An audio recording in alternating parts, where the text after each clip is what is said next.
नमस्कार मैत्रिणींनो, प्रज्ञाच क्रिएशन चॅनलमध्ये तुमचं खूप मनापासून स्वागत। आजच्या व्हिडिओमध्ये आपण 36च्या छातीनुसार पेपर कटिंग पण पाहणार आहोत आणि तेच पेपर कटिंग वापरून आपण ब्लाऊज पीस पण कट करणार आहोत। चला मग व्हिडिओला सुरुवात करूया। तर पूर्ण उंची 13 आहे, कमर 7.5, छाती 9, मुंडा 6, शोल्डर 5.5 आणि मागचा गळा 8 इंच, पुढचा गळा 6 इंच आणि बाही उंची आपल्याला 6 इंच ठेवायची आहे। तर ह्या मेजरमेंटनुसार आता आपण पेपर कटिंग पाहणार आहोत। व्हिडिओ स्किप न करता नक्की पूर्ण पहा, म्हणजे तुमच्या लक्षात येईल। थोडं फास्टमध्ये दाखवलेलं आहे। तर चला मग व्हिडिओला सुरुवात करूया। तर आपली पूर्ण उंची 13 इंच आहे, 13.5 इंच, त्याच्यामध्ये प्लस 1 इंच आपण करायचा आहे। या साईडलाही आपण एक 14.5 टिक मार्क करून घेऊया, म्हणजे आपली लाईन एकदम छान येते, वाकडी तिकडे येत नाही। तर आता ही लाईन केल्यानंतर आता आपण शोल्डरचं माप टाकून घेऊया। शोल्डर मी 5.5 घेणार आहे, कारण की पाठीमागचा गळा 8 इंचाचा आहे म्हणून 5.5 शोल्डर असेल तर मुंडा 6 इंच, अर्धा इंच वाढवून घ्यायचा।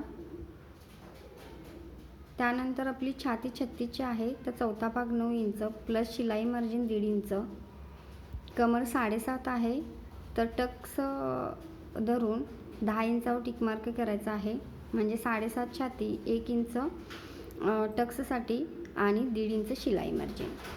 तर अशा पद्धतीने मी आखून घेतलेला आहे। आता इथं योगपट्टीसाठी 2.5 इंच आणि ह्या साईडला 3.5 इंचावर टिक मार्क करायचं आणि आता हे आपण जोडून घेऊया। तर ज्या साईडला 3.5 घेतले त्या साईडनं 4.5 वर आपण टिक मार्क करायची आणि तिथून आपण आता तिरकी रेष मारून घ्यायची आहे। तर आता ह्या रेषेचा मध्य सेंटर काढायचा आहे आपण। तर 10 येते तर 5 काढायचं आणि इथं 2.5 इंचावर मी टिक मार्क केलेले आहे। पुढचा गळा 6 इंच आहे, तर शिलाई मार्जिन पकडून 6.5 वर आपण टिक मार्क करायचं। तर मी वरती 2.5 इंच घेतल्यामुळं खालच्या साईडला 2.25 इंच घेतलेला आहे आणि इथं 1 इंचावर टिक मार्क करायचा आणि इथून आता आपण गळ्याला शेप देऊन घ्यायचा आहे, म्हणजे आकार देऊन अशा पद्धतीने।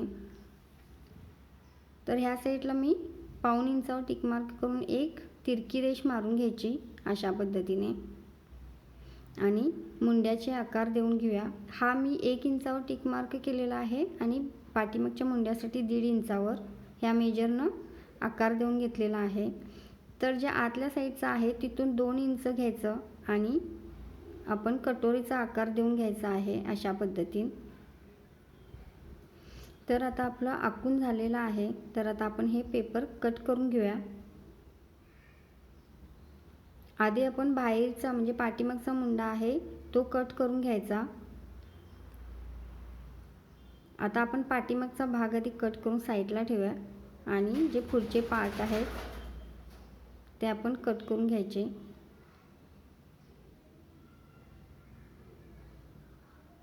ही परफेक्ट पद्धत आहे पेपर कटिंगची, कोणाला जमत नसेल तेही अगदी व्यवस्थित ब्लाऊज शिवू शकतात। तर आता पाठीमागच्या गळ्यावर आपण अर्धा इंच इथं टिक मार्क करायचा आणि तेवढा पेपर कट करून घ्यायचा आहे आणि पाठीमागचा गळा आपण आता पिसावरच कट करू। तर आता ते 3 पार्ट आपले तयार आहेत, ते साईडला ठेवून घ्यायचे आणि कटोरा वाढवून घेऊया। कटोरा वाढवण्यासाठी पहिल्यांदा जो पेपर कटिंगवरचा कटोरा आहे तो आपण व्यवस्थित दुसऱ्या पेपरवर ठेवून आखून घ्यायचा आहे अशा पद्धतीने। आखून झाल्यानंतर ह्या साईडला मी 1.5 इंच घेतलेला आहे आणि इकडं 1 इंच, तुम्ही दोन्ही साईडला 1.25 इंचाचं घेऊ शकता आणि त्या दोन्ही पॉईंटचा मध्य सेंटर काढायचा आणि 1.5 इंच परत खालच्या साईडला घेऊन एक रेष आखून घ्यायची आहे आणि ह्या दोन्ही रेषा जोडून आता आपण आकार देऊन घेऊया। असा ह्या साईडला गोलाकार देऊन घ्यायचा आणि इकडे एक तिरकी रेष आखायची आहे आपल्याला। तर आता आपला कटोराही तयार आहे, तुम्ही बघू शकताय।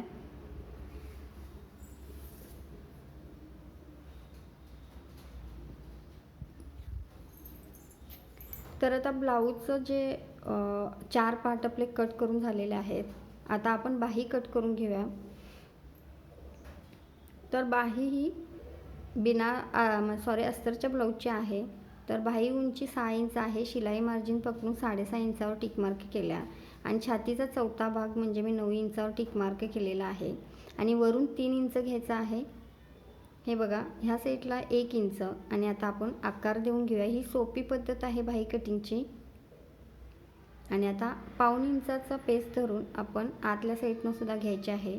इथं 1 इंचावर करायचं आणि अशी तिरकी रेष आखायची आहे. आता आपली बाही कटिंग पण झालेली आहे, तुम्ही बघू शकता. तुम्हाला मी अगदी पिसावर व्यवस्थित बसते की नाही हेही दाखवते. हा पाठीमागचा घ्यायचा आहे पेपर कटिंग आणि त्याला बघा तुम्हाला लावून दाखवते. अगदी व्यवस्थित बसते. तर आपले ब्लाऊजचे म्हणजे पेपर कटिंग करून झालेलं आहे. तर हेच पेपर कटिंग घेऊन 80 सेंटीमीटरच्या पिसावर आपण ठेवणार आहोत. तर अशा पद्धतीने मी 80 सेंटीमीटरचा पीस घेतलेला आहे. डबल फोल्ड पीस आहे. त्याच्यावर आता आपण एक एक पार्ट ठेवून कटिंग करून घेऊया.